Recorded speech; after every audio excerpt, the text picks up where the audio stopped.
Apocalipsis está compuesto por ¿cuántas visiones? ¿Se acuerdan? 7 visiones, perfecto. Y a propósito, me alegra mucho las respuestas que dieron. Se ve que ustedes han prestado atención, se ve que han ustedes estudiado y los felicito. Dios me lo bendiga también. Y ahora estoy viendo que siguen mostrando lo mismo. Entonces son 7 visiones apocalípticas. Y la primera mitad del libro de Apocalipsis nos presenta a nosotros que la gracia del Señor todavía está como abierta, está disponible. ¿Y qué significa eso para usted entonces? Que todavía podemos acercarnos a nuestro Dios, todavía podemos tomar decisiones y todavía podemos entonces ser aceptados delante de Dios. ¿No les parece maravilloso a ustedes eso? Gloria a Dios, gloria a Dios. La segunda mitad del libro de Apocalipsis, ¿qué encontramos en esa segunda mitad? ¿Se acuerdan? La segunda mitad ahora nos va a hablar de la parte opuesta. La gracia se ha cerrado y entonces ahora el mundo va a alistarse para la venida de Cristo Jesús. Unos estarán listos, otros no lo estarán, pero Cristo igual va a venir. ¿Cómo quiere estar usted, mi querido amigo? ¿Quieren estar listos? Gloria a Dios. Yo también quiero estar listo. Y qué lindo que nos podamos encontrar todos allá otra vez, ¿verdad? Y esta vez no estudiar con este servidor, sino estudiar a los pies de Cristo Jesús. ¿Qué les parecería a ustedes eso?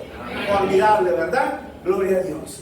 Ahora entonces, en esta noche, vamos a empezar a progresar un poco más en estas visiones de Apocalipsis. Nos vamos a enfocar en esa primera mitad que nos habla que la gracia todavía está disponible. ¿Cuál es la primera visión de Apocalipsis? ¿Cuántos se acuerdan? Dime. El mensaje a las 7 iglesias. Perfecto. Ahora bien, yo quiero que ustedes vayan conmigo al libro de Apocalipsis, capítulo 1. Libro de Apocalipsis, capítulo 1. Cuando Juan escribe su libro, Juan nos dice a nosotros que estas visiones o toda la revelación que Dios le da era dirigida a 7 iglesias particulares. Esas 7 iglesias se encontraban ubicadas en lo que en aquella época se llamaba Asia Menor y que hoy en día se conoce como el país de Turquía, al norte de Palestina. ¿Ok? ¿Cuáles eran esas 7 iglesias? Capítulo 1 de Apocalipsis. Y vamos entonces al versículo 4 en primer lugar y luego vamos al versículo 11. Capítulo 1 de Apocalipsis, versículo 4. Juan, a las 7 iglesias, las que están en Asia, gracia a vosotros y paz del que es, del que era y del que viene, y de los 7 espíritus, los que están delante del trono de Dios. ¿Ok? Así que entonces, Juan se dirige a ¿quiénes? A las 7 iglesias. ¿Ok? Y usted dirá entonces, si esto está dirigido a 7 iglesias, ¿por qué estamos hablando de esto ahora si yo no soy parte de esa iglesia? ¿Cuáles iglesias eran esas? Versículo 11. Capítulo 1, versículo 11. Diciendo, escribe lo que ves en un libro y envíalo a las 7 iglesias, a Éfeso, a Esmirna, a Pérgamo, a Tiatira, a Sardis, a Filadelfia y a la Odisea. Ahí están las 7 iglesias. Ahora, quizás para algunos de ustedes esos nombres no serán relevantes. De pronto no los han escuchado antes, pero vamos a entender un poco.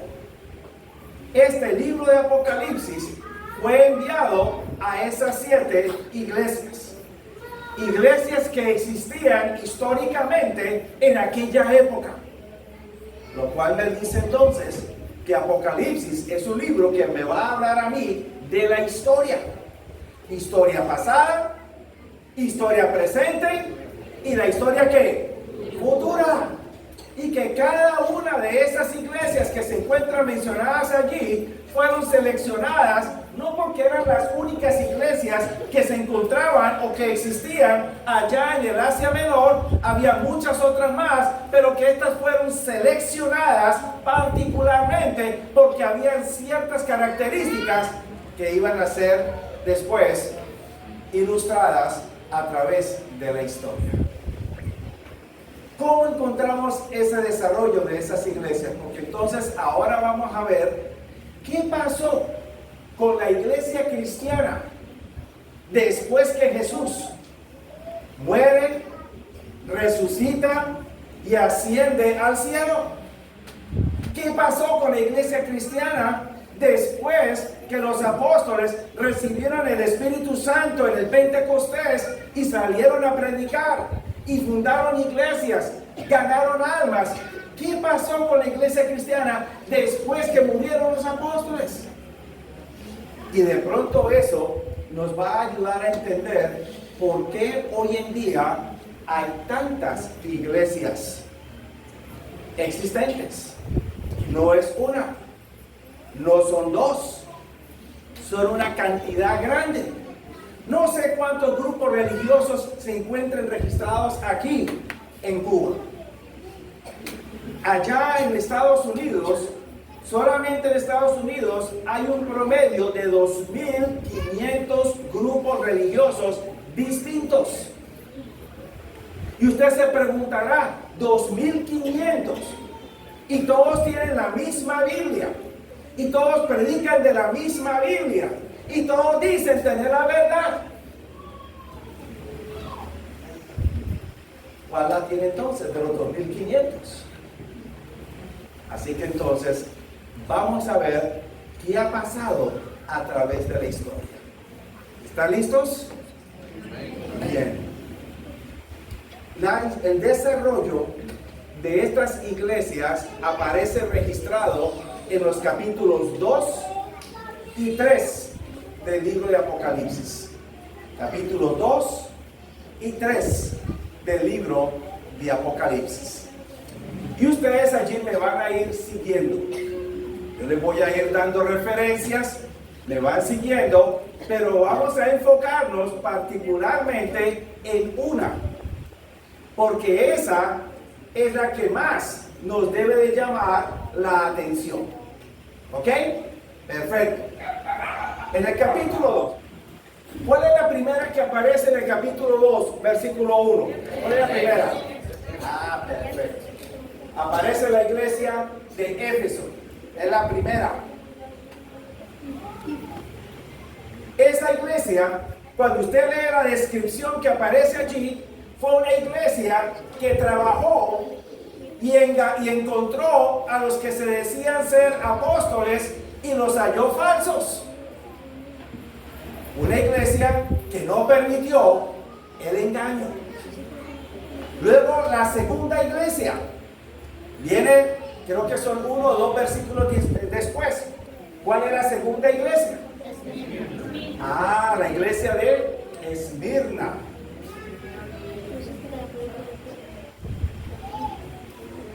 Estas dos iglesias son particulares.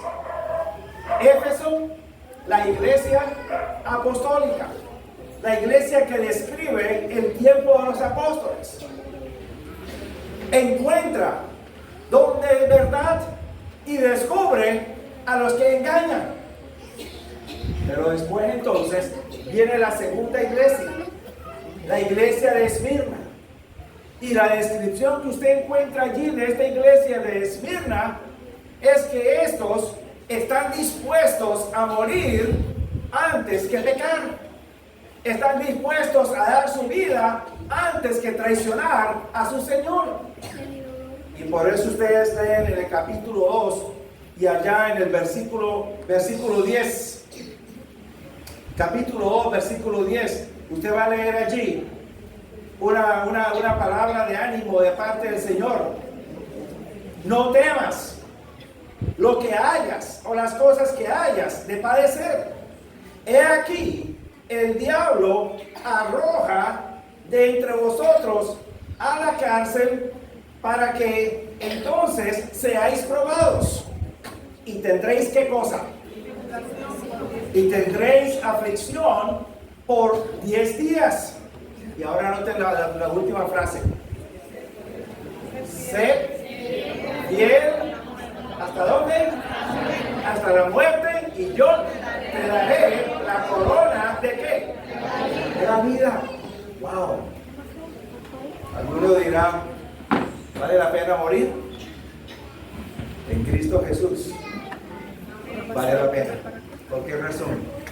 Porque si muero por el Señor, ¿qué me espera a mí?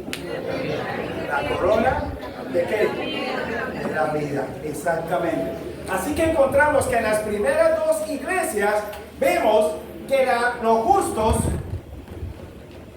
justos son mayoría. Descubren el engaño, no quieren ser engañados, no permiten el engaño y más encima están dispuestos a morir antes que pecar contra el Señor, antes que rechazar al Señor. Pero luego viene una tercera iglesia y esa tercera iglesia se llama Pérgamo.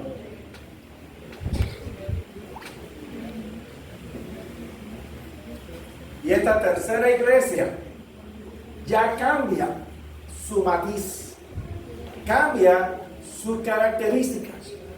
Y me dice a mí el capítulo 2 y el versículo 13 en adelante que esta iglesia ahora acepta lo que los anteriores rechazan.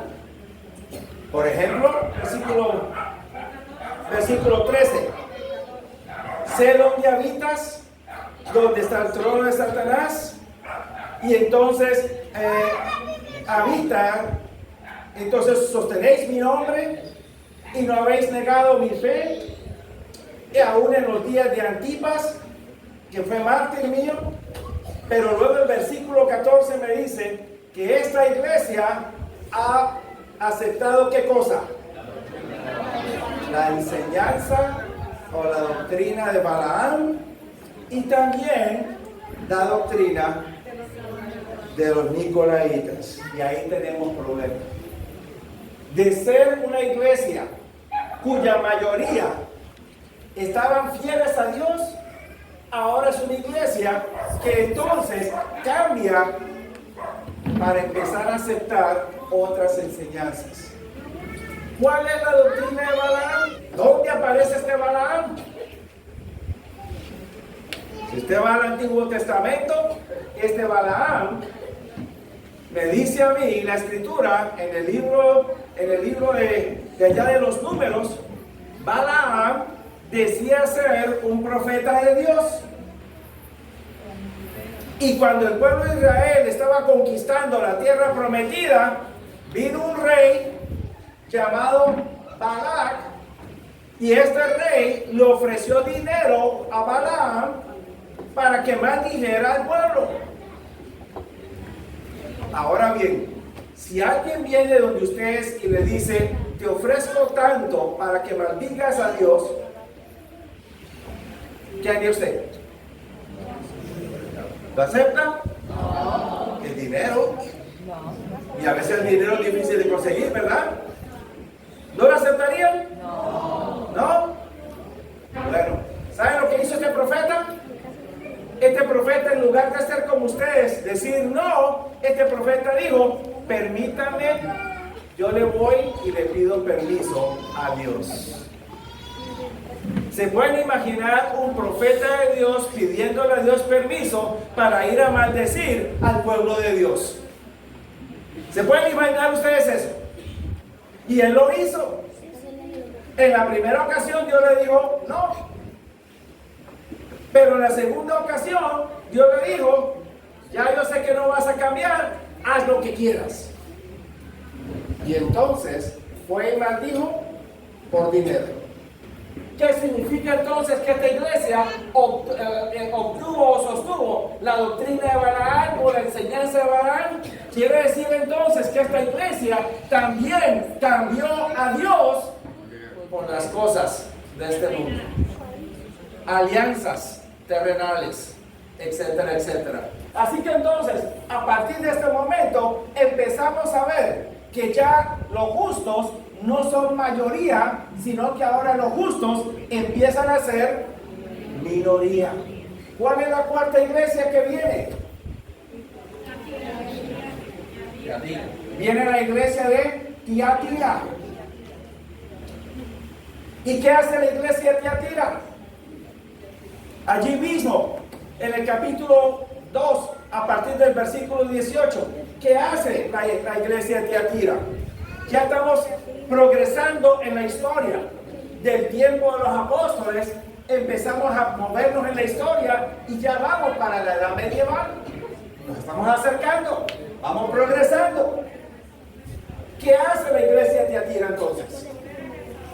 Ahora la iglesia de Tiatira no solamente sostiene lo que Pérgamo ha aceptado, sino que ahora le agrega la doctrina de ¿quién? De Jezabel.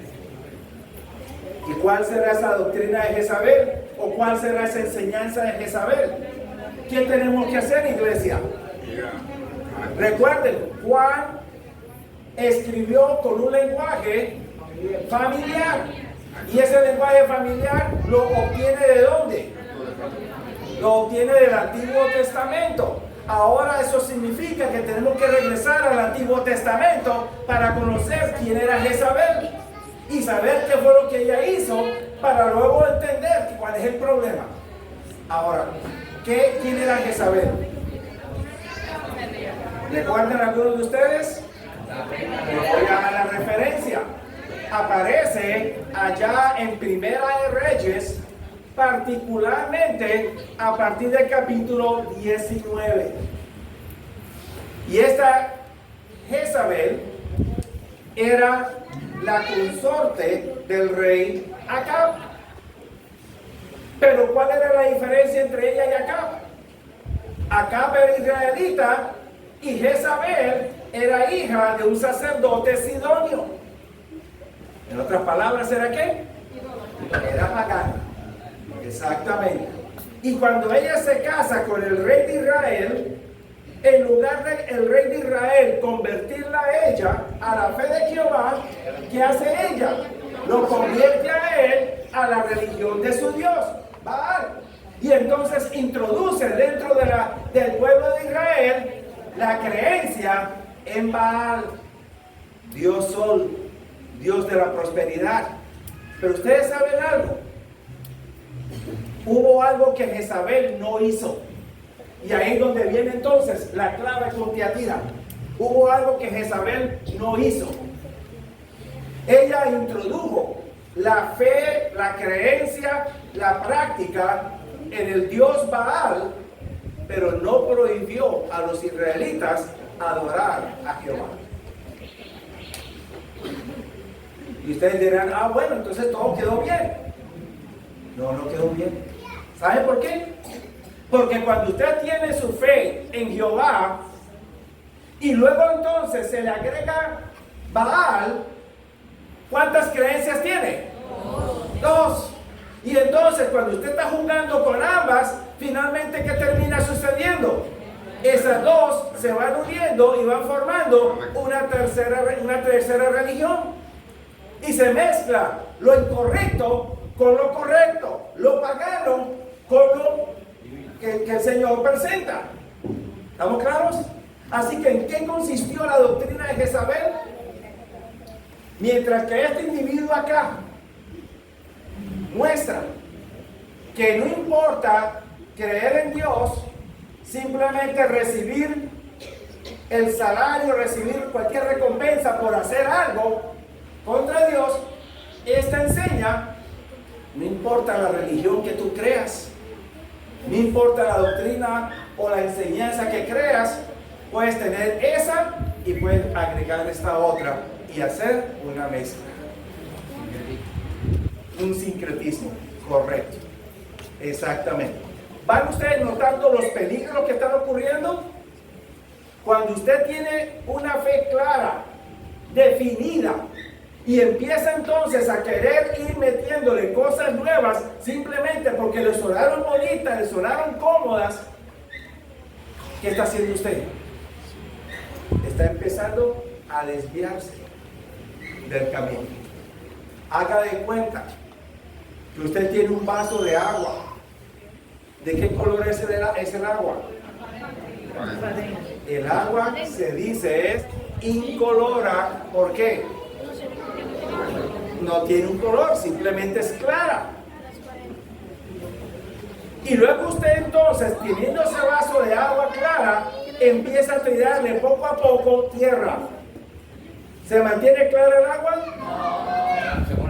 Se empieza a tornar como turbia, se oscurece, hasta que finalmente te tiene puro barro. Así mismo sucede cuando usted tiene una fe clara, una fe definida y empieza a meterle nuevas cosas, distintas cosas. Empieza entonces a turbiar su fe. Así que entonces con estas dos encontramos que ahora los justos son minoría. ¿Quién está ganando la pelea? ¿Quién está ganando? Pareciera como que el mal está ganando. Porque comenzamos bien, pero con el progreso de la historia ya no vamos tan bien. Ahora, ¿qué sucede? Vamos a la quinta iglesia. Aparece en el capítulo 3, versículo 1. Quinta iglesia, capítulo 3, versículo 1. La iglesia de Sardis.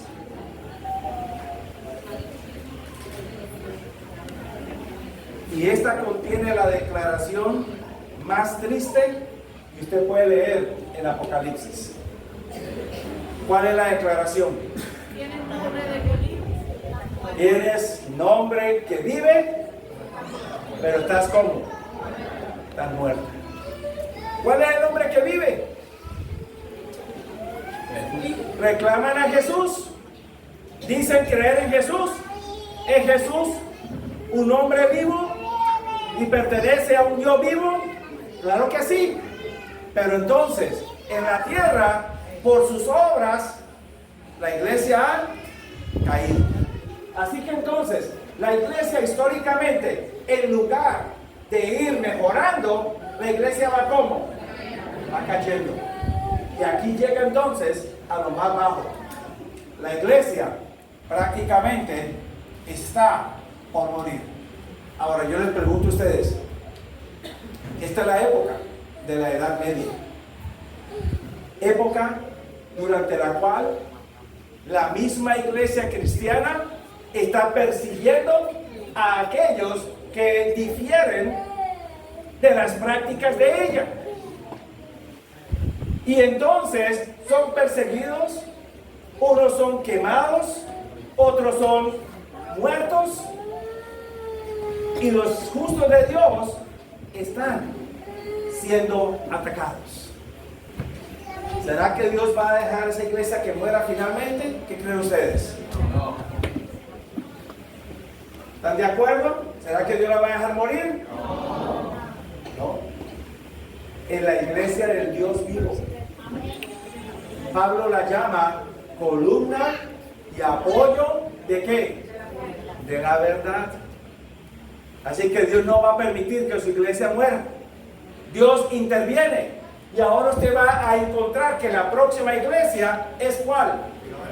Es la iglesia de Filadelfia.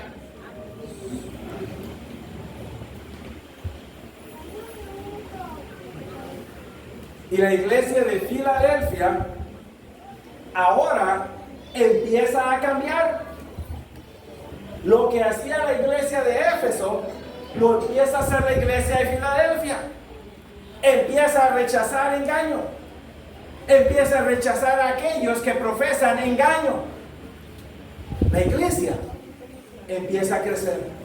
Así que de la Edad Media, ahora la iglesia una vez más empieza a resurgir en la historia. Y luego entonces venimos a la última iglesia. En la iglesia de Laodicea. Exactamente.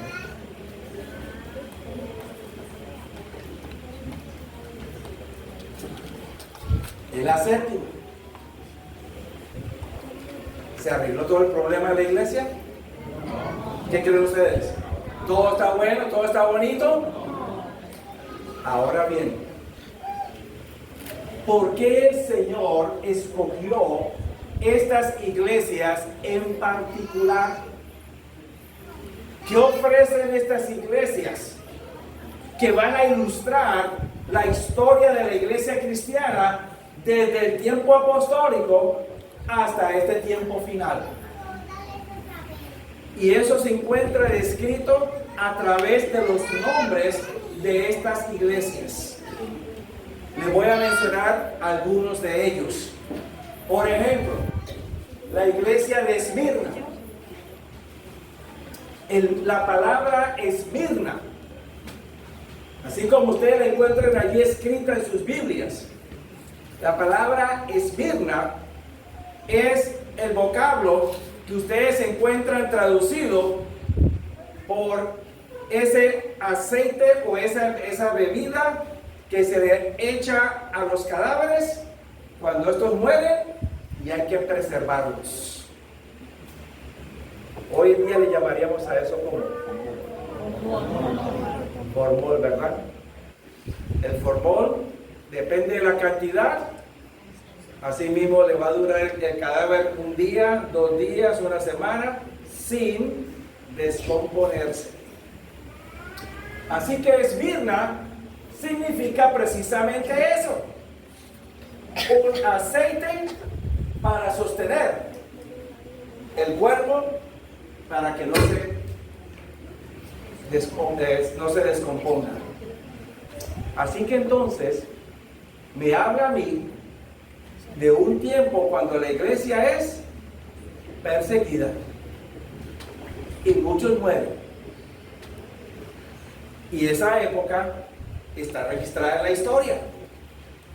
Vamos ahora a la iglesia de Pérgamo. ¿Qué significa la palabra Pérgamo? La palabra Pérgamo es un vocablo que se une de 2 palabras y que significa un matrimonio mixto. Ahora bien, ¿a qué tipo de matrimonio mixto se refiere esto? Este es el tiempo cuando entonces la iglesia está saliendo de ese periodo de persecución. El emperador romano quiere parar la persecución y entonces ahora da libertad de conciencia y ahora hay un matrimonio entre el imperio y la iglesia. Y entonces esa unión del imperio y la iglesia causa entonces que la iglesia empiece a decaer. Vamos ahora, brinquemos un poco más, vayamos a Filadelfia. Hemos visto que la iglesia va cayendo en lugar de ir mejorando. Llega al fondo y solamente tiene un hombre que vive, pero la iglesia está muerta. Ahora Dios empieza el proceso de levantar su iglesia nuevamente y entonces la llama Filadelfia. ¿Qué significa Filadelfia? La palabra fila significa amor, amor fraternal, y adelphos o delphia significa hermano. Así que entonces Filadelfia quiere decir amor fraternal, amor entre hermanos, lo cual quiere decir entonces que ahora la época de la persecución está tomando una nueva perspectiva. La iglesia está empezando a salir y predicar. en distintos lugares del mundo. Pero llegamos a la última, la Odisea. Les pregunto yo a ustedes, ¿todavía estamos predicando? ¿Todavía la iglesia está predicando? Sí.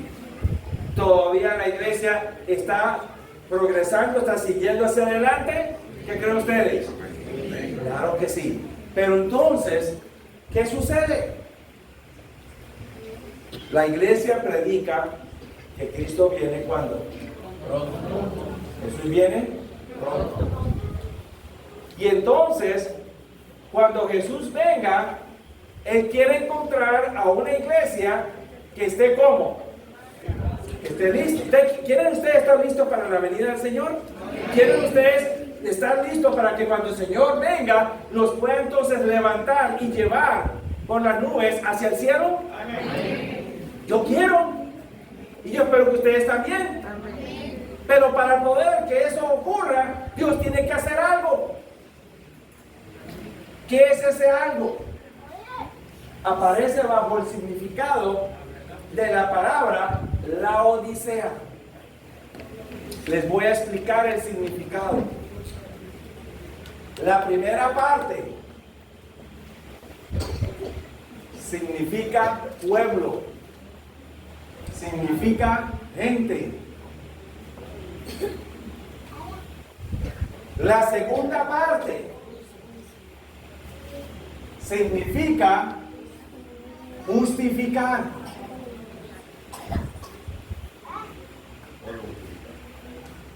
Así que entonces, si queremos ir al cielo, ¿qué tiene que ocurrir primero?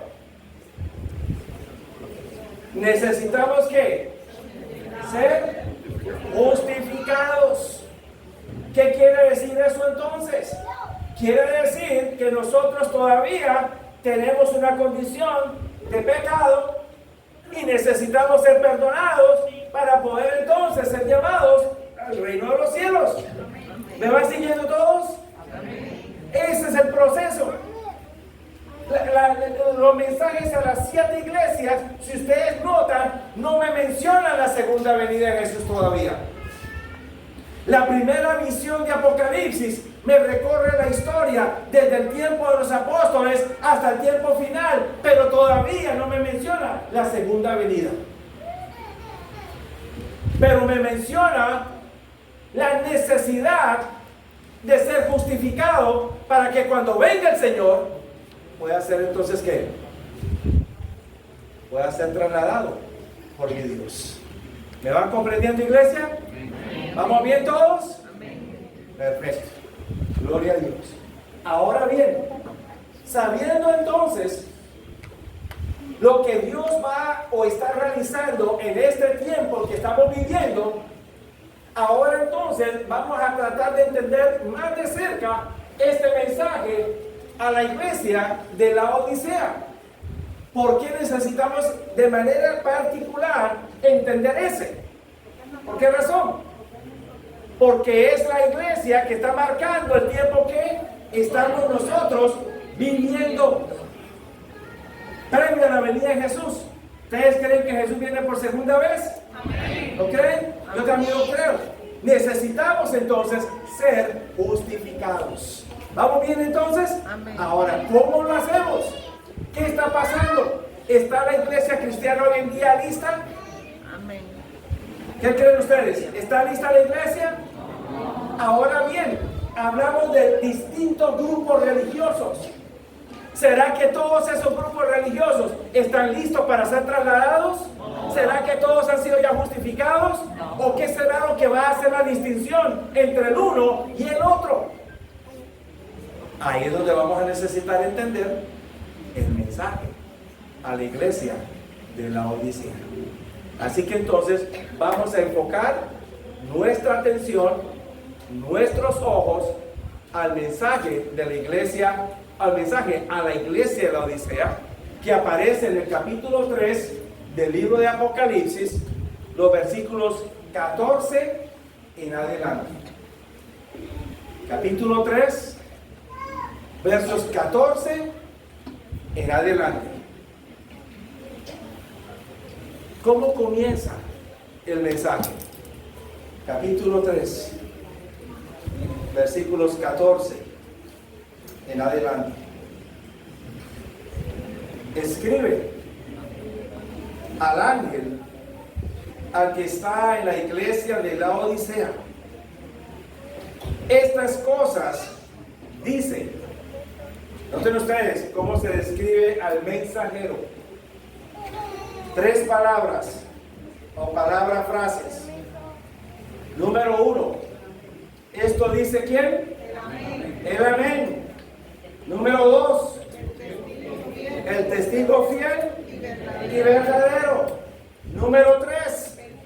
El principio de la creación de Dios. Ahora, noten ustedes algo particular. Recuerden lo que aprendimos anoche. Necesitamos aplicar ¿qué cosa?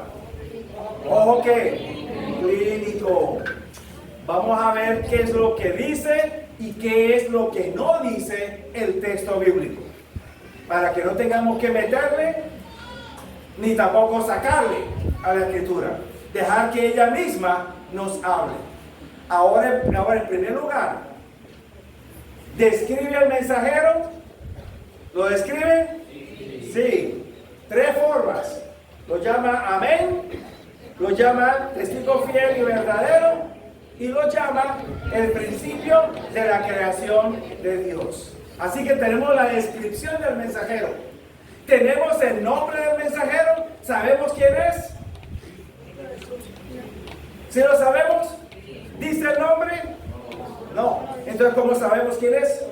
Por la descripción. ¿Qué tenemos que hacer entonces? Vamos a dejar que Juan nos dé la respuesta. Recuerden, no le vamos a meter a la Biblia lo que no dice. Tampoco vamos a sacar de la Biblia lo que no tiene. Vamos a dejar que la Biblia sea la que nos hable a nosotros y nos interprete a nosotros. ¿Estamos bien? Ahora bien, ¿cómo identificar a ese mensajero entonces? Bien sencillo. La frase testigo fiel y verdadero aparece un poquito antes en el libro de Apocalipsis. Así que no pierdan el capítulo 3, vayamos brevemente al capítulo 1. Y en el capítulo 1 vamos a leer allí el versículo 5. Capítulo 1, versículo 5. Noten. Y de Jesucristo. ¿Qué más? El testigo fiel. El primogénito de los muertos y de los reyes. O los príncipes de los reyes de la tierra. Así que entonces, ¿podemos identificar al mensajero? ¿Quién es el testigo fiel y verdadero? Es Jesús. Y Juan me lo dijo. Así que no tengo que ir a buscar por ningún otro lado. Sé el mensajero. Pero entonces la pregunta que aparece ahora es, ¿por qué el mensajero no se presenta bajo su propio nombre, Jesús, sino que el mensajero se presenta a través de 3 cualidades, 3 características? ¿Por qué razón? Si se presenta como el amén, ¿qué significa la palabra amén? Nosotros decimos normalmente así sea. Pero cuando averiguamos un poco más la palabra amén no es una palabra castellana. La tenemos en castellano porque la hemos incorporado en nuestro idioma, pero no es una palabra castellana. Es una palabra que aparece en el idioma griego, en el idioma del Nuevo Testamento. Y esa palabra significa ser genuino, ser verdadero, ser leal, ser confiable. O sea, la palabra amén es mucho más abarcante que simplemente decir así sea. Ahora bien, ¿qué significa eso entonces para mí? ¿Por qué Jesús se presenta como el amén entonces? Se presenta como el amén porque ahora Jesús, si Él es genuino, ¿qué espera de usted y de mí? Recuerda, si vamos a adorar a Jesús, si lo vamos a servir, ¿qué espera Jesús de nosotros? Si Él es genuino, ¿qué tenemos que ser nosotros? Cristianos genuinos. Si Él es leal, ¿qué tenemos que ser nosotros? Cristianos leales. Si Él es confiable, ¿qué tenemos que ser nosotros? Cristianos confiables. ¿Van entendiendo ustedes el proceso de justificar a un pueblo? No es simplemente decir, como se diría en latín, nuestros hermanos católicos, ego te absolvo, sino decir, voy a ser genuino, voy a ser real, voy a ser verdadero, confiable en mi vida cristiana. Empiezo entonces a cambiar. Ahora, ¿qué significa ser testigo fiel y verdadero? ¿Qué significa? La palabra testigo también se traduce como mártir. Así que entonces, ¿quién es un testigo? Si Jesús se llama testigo fiel y verdadero, ¿testificó Jesús? ¿Qué creen ustedes? Claro que testificó Jesús. ¿Y Jesús estuvo dispuesto a morir? Claro que sí. ¿Qué espera Jesús de nosotros también? Que hagamos lo mismo. ¿Espera Jesús que nosotros testifiquemos por Él? ¿Espera Jesús que también estemos dispuestos a sacrificarnos por Él? Amén. Así es. Estamos en el proceso entonces de ser ¿qué? Justificados. Exactamente. Y entonces la tercera frase, el principio de la creación de Dios, que muchos lo han interpretado como que Jesús tiene principio, como que Jesús no es eterno. Pero no han leído correctamente la frase. Jesús es el principio de la creación porque antes de Él no había nada. Después de Él no puede haber nada. Él es el primero y Él va a ser el último. Por eso la Biblia lo llama el alfa y la omega. ¿Cuál es el alfa? El alfa es la primera letra del abecedario griego. Omega es la última letra del abecedario griego. Es como en español decir la A y ¿cuál? Y la Z. ¿Hay algo antes de la A? No. ¿Hay algo después de la Z? No. Tampoco. Así es Jesús. No hay nada antes de Él. No hay nada después de Él. Ahora bien, ¿qué espera Jesús de nosotros entonces? ¿Podemos ser eternos? No. Porque somos seres creados. Pero ¿saben qué podemos ser? Podemos ser una nueva criatura en Cristo Jesús. Amén. Y eso es lo que Jesús quiere hacer con cada uno de ustedes. Amén. Y por eso el apóstol San Pablo allá en Corintios, 2 Corintios capítulo 5, Pablo dijo, todo aquel que está en Cristo Jesús es ¿qué cosa? Una nueva creación, es una nueva criatura. Entonces, ¿vamos entendiendo el mensaje de la Odisea entonces? Conocemos primero el mensajero y sabemos lo que el mensajero espera de nosotros. Ahora vamos a empezar a notar cuál es el mensaje. ¿En qué consiste el mensaje? El capítulo 3 de Apocalipsis me dice a mí, a partir del versículo 15, capítulo 3, versículo 15, conozco tus obras. Ni eres frío, ni eres caliente.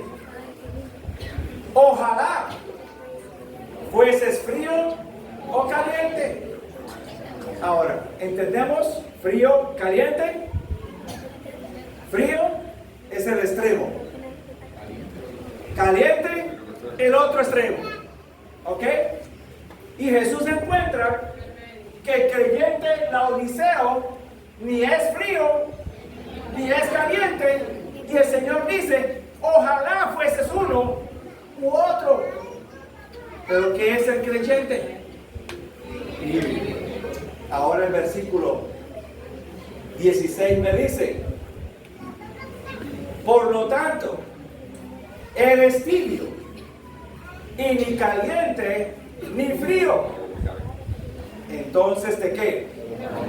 Te vomitaré de mi boca. Ahora bien, ¿qué es tibio? ¿Qué es tibio?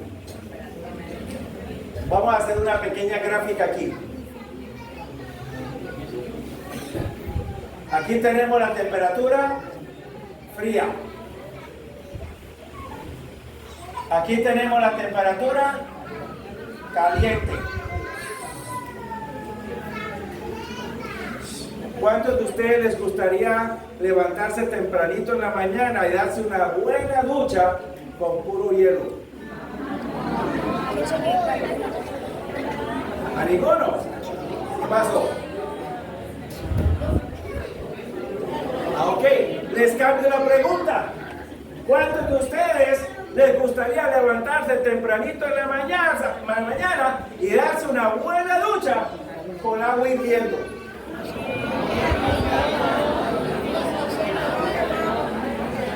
Se despellejan, ¿verdad?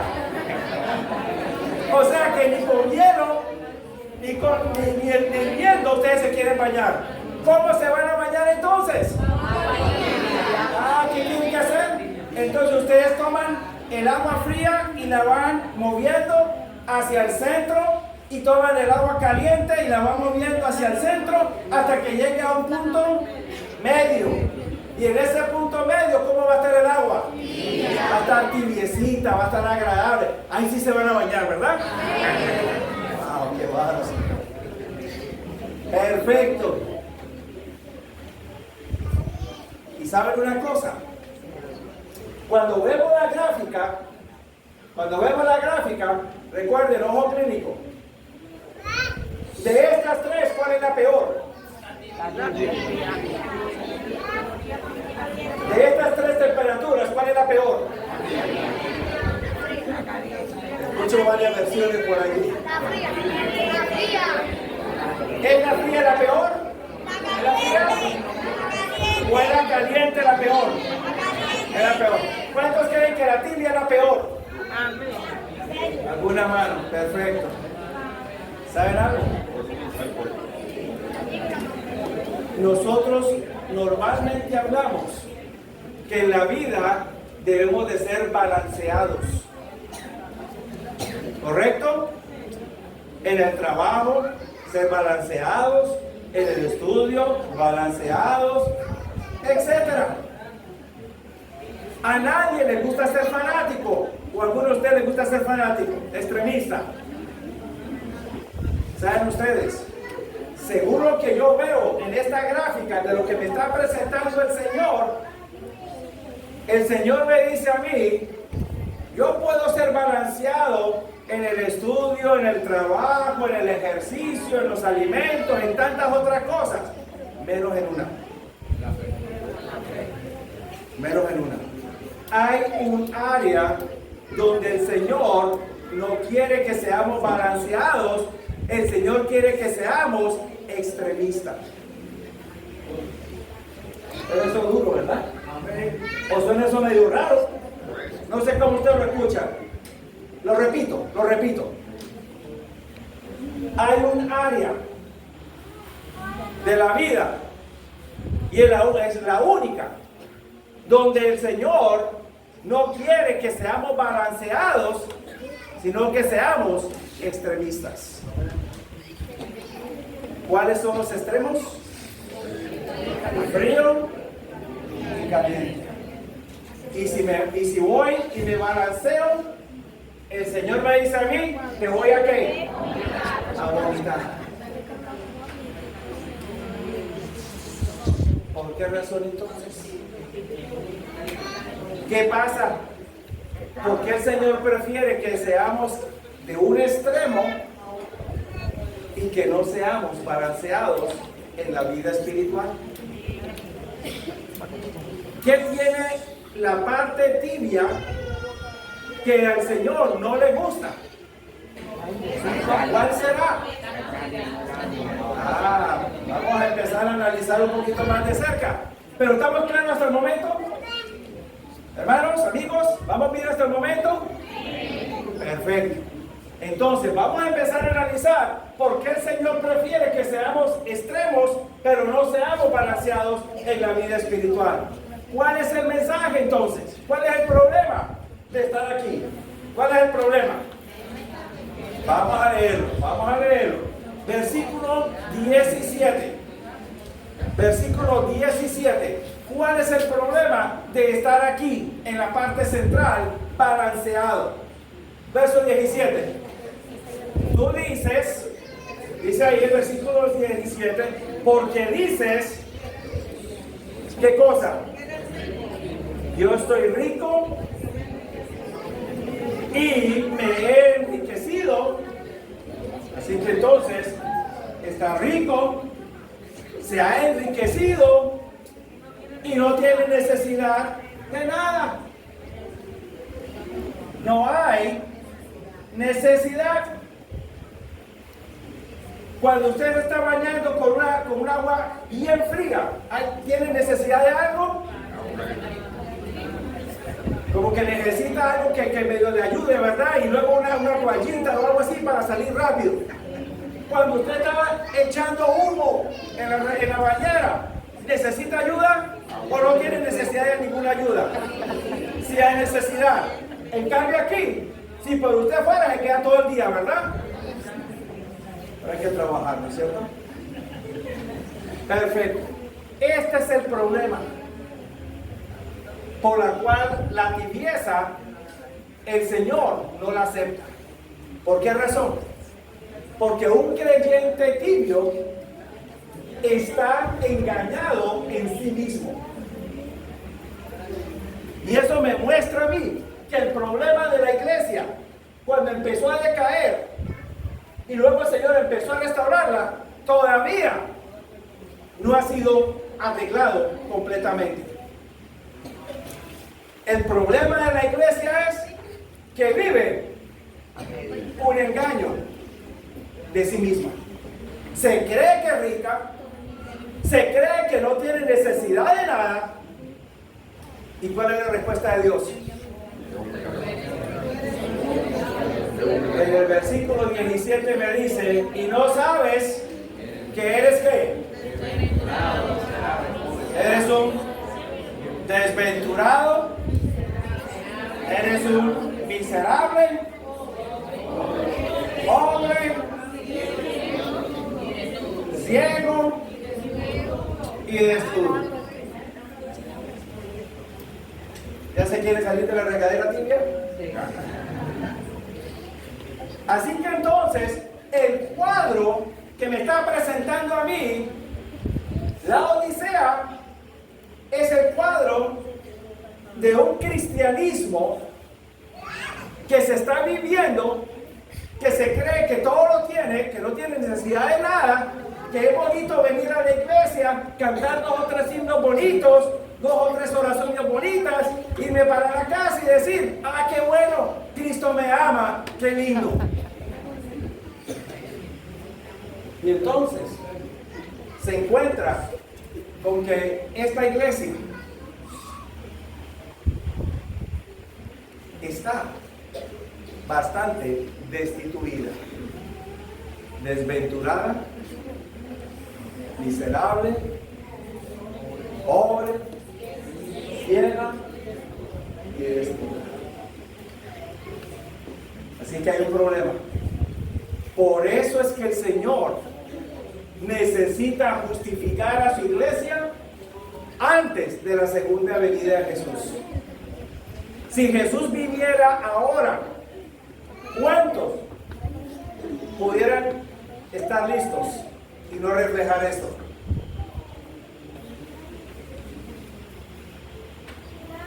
Wow, se siente un silencio sepulcral. Es la realidad que vivimos. Por eso el Señor quiere trabajar con nosotros, justificándonos. Ahora el Señor nos deja allí. No, Él nos provee solución. ¿Cuál es la solución? Noten ustedes algo. El problema no es la tibieza de la iglesia. Ese no es el problema. Muchos piensan que ese es el problema de la Odisea. Ese no es el problema. La tibieza lo único que hace es mostrar una condición espiritual deficiente. Pero eso no es el problema. El problema nos lo va a mencionar más tarde. ¿Cuál es la solución que brinda Dios entonces? Si queremos ir descartando cada una de estas características, ¿qué hay que hacer? ¿Cuál es la solución? Capítulo 3, versículo 18. ¿Cuáles son los remedios que brinda Dios? Número 1. ¿Comprar qué? Oro. Pero noten ustedes, en nuestras traducciones al español dice, compra de mí oro refinado en fuego. Es lo que ustedes leen en su Biblia, ¿verdad? Hoy precisamente, mientras estudiaba, preparándome para este tema de esta noche, encontré algo que yo lo había leído ya una cantidad de veces anteriormente, pero no le había prestado la atención hasta este día. ¿Qué fue lo que aprendí? La palabra que ustedes encuentran traducida allí por refinado, oro refinado en fuego. La traducción no es muy precisa, no es la mejor, porque oro refinado da a entender como que es un evento que se pasó ya una vez, se refinó y se acabó. Y el texto bíblico me dice a mí que es oro que ha estado siendo refinado. Note la diferencia. En lugar de decir oro refinado, dice oro que ha estado siendo refinado. ¿Cuál es la diferencia? La diferencia me dice a mí que es una actividad que el Señor ha venido realizando de antes y que el Señor todavía no ha parado. ¿Qué quiere decir eso entonces?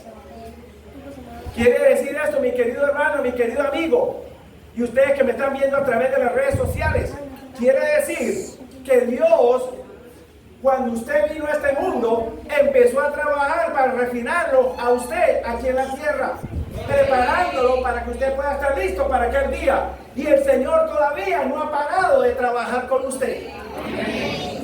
Usted puede parar, pero Dios no trabaja. ¿Vamos claros? Esa es la diferencia.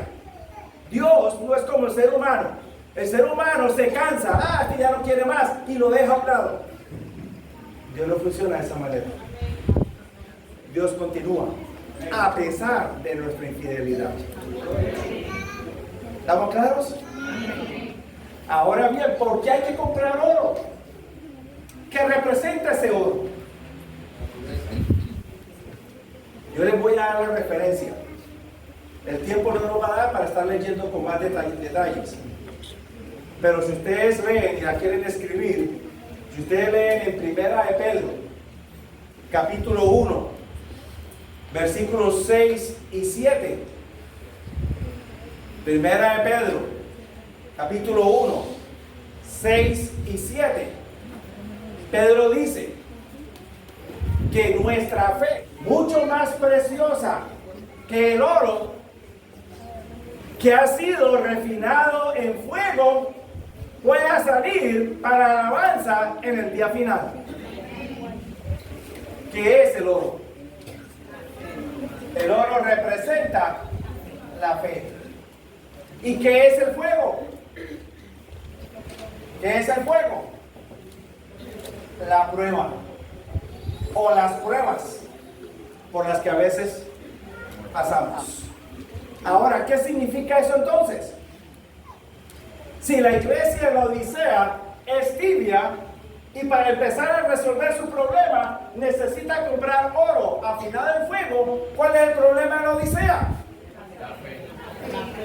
Tiene una fe que es artificial. Una fe que cuando las cosas están bonitas, viento en popa y a toda vela, es bonito venir a la iglesia y decir cuánto nos ama Dios. Pero cuando las pruebas empiezan a tocar a la puerta, entonces empezamos a ausentarnos de la iglesia.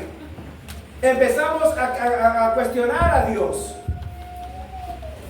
Y entonces, ¿qué pasó con la fe? La iglesia de la Odisea, el creyente actual, necesita vivir la experiencia que vivió Job. ¿Se acuerdan la historia de Job? Lo tenía todo Job.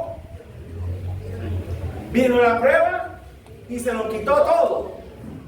Y al final, ¿qué respondió Job? Desnudo vine a la tierra y desnudo ¿qué? Me devuelvo. Dios dio, Dios quitó. Alabado sea ¿qué? El nombre de Dios. Esa es la experiencia que necesitamos ir reflejando en nuestras vidas continuamente. Por eso el Señor quiere que compremos oro refinado en fuego. En segundo lugar, mismo versículo 18, capítulo 3 de Apocalipsis. ¿Qué más hay que comprar? Hay que comprar vestiduras blancas. ¿Para qué? Para cubrir ¿qué cosa? La desnudez, la vergüenza de tu desnudez. Exactamente. ¿Por qué hay que comprar vestiduras blancas? ¿Qué indica comprar vestiduras blancas? Bueno, el blanco significa pureza, pero ¿por qué hay que comprar vestidura? ¿Por qué razón? ¿Por qué usted compra ropa, mi querido amigo? ¿Por qué no sale a la calle así como Dios lo trajo al mundo? Ah, es bueno, ¿verdad? Compramos vestuarios porque queremos salir decentemente a la calle. ¿Qué pasa con la iglesia de la Odisea que está tibia? ¿Qué pasa? Está desnuda. Y delante de Dios la desnudez no es positiva, no es buena. Ahora, ¿qué le recuerda a ustedes esa desnudez? Ah, ¿se acuerdan ustedes en el principio? Adán y Eva, capítulo 2 del Génesis, verso 25. Adán y Eva caminaban juntos y estaban como desnudos y ¿qué? Y no se avergonzaban. Luego el capítulo 3, versículo 7 me dice, comen del fruto, se miran desnudos y se avergüenzan. ¿Qué pasó? ¿Qué cambió? Algo se pierde. Una vestidura se pierde. Así que entonces el Señor desea que nosotros reflejemos una vez más esa relación que tenía Adán y Eva antes del pecado. Y en tercer lugar, ¿cuál es la tercera solución? Comprar colirio para ungir los ojos y pueda que ver. Ahora bien, si el oro espiritualmente representa la fe, la vestimenta blanca espiritualmente representa la cobertura que Dios nos da a nosotros, ¿qué representaría el colirio entonces? Sería ese elemento que nos pueda dar a nosotros discernimiento espiritual para saber cuando algo está bien y cuando algo está como. Está mal. Todo esto le falta a la Odisea. ¿Cuál es el problema de la Odisea, mi querido amigo? ¿Por qué la Odisea está en esa condición? El problema no es la tibieza. ¿Cuál es el problema? Vamos al capítulo 3, versículo 20. Capítulo 3, versículo 20. ¿Qué dice el texto? He aquí, estoy a la puerta y llamo. Si alguno oyese mi voz y abriese la puerta, entraré a él, cenaré con él y él conmigo. Ahora bien, ¿dónde está el problema? Si me permite ilustrarlo una vez más,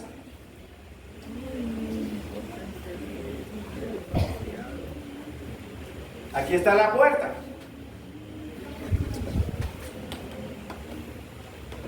Aquí está Jesús. tocando la puerta. ¿Dónde está el creyente? ¿Dónde está el odiseo? Está al lado de acá. ¿Jesús va a forzar la puerta? Él solamente llama. Pero espera que el de adentro le abra. ¿Qué le indica a usted eso? ¿Por qué la Odisea tiene un problema serio? ¿Y cuál es ese problema? El problema consiste en que la Odisea todavía la Odisea refleja un poco la condición de Sardis. ¿Se acuerdan cuál era el problema de Sardis? Tiene un hombre que vive, pero está como, está muerto. ¿Cuál es el problema de la Odiseo? Profesa servir a un Dios que en realidad no tiene. ¿Por qué razón? Porque ese Dios está afuera, no está dentro de la vida de la Odisea. Y por eso el Señor, si quiere prepararnos para llevarnos al cielo, necesita justificarnos, porque en esta condición no vamos a poder llegar. ¿Vamos claros, iglesia? ¿Estamos bien? Ahora, concluyamos entonces.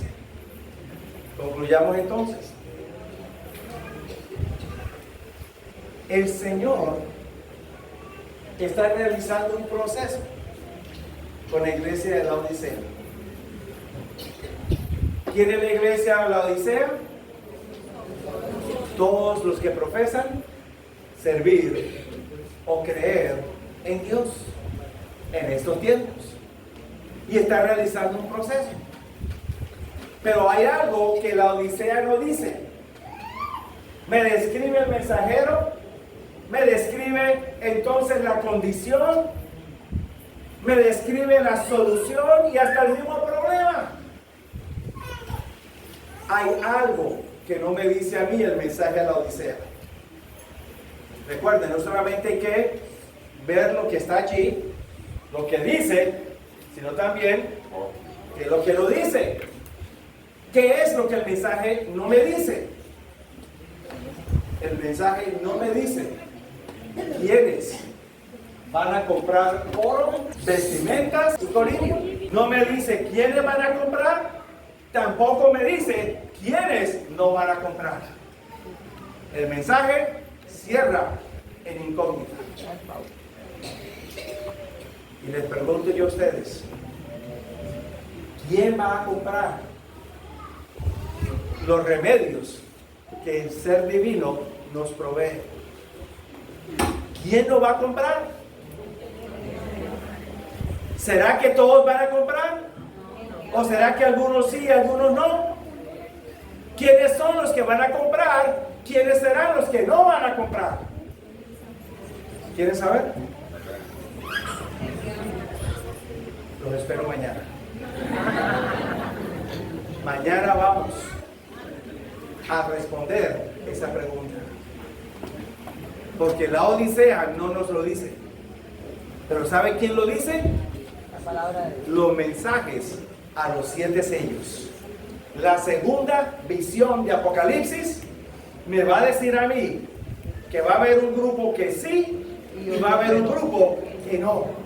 Y mientras que los unos van a pedir ser escondidos y que las rocas les caigan encima, los otros van a ser sellados. ¿En qué grupo quiere estar usted? Yo espero por la gracia del Señor que todos estemos en el grupo de los sellados.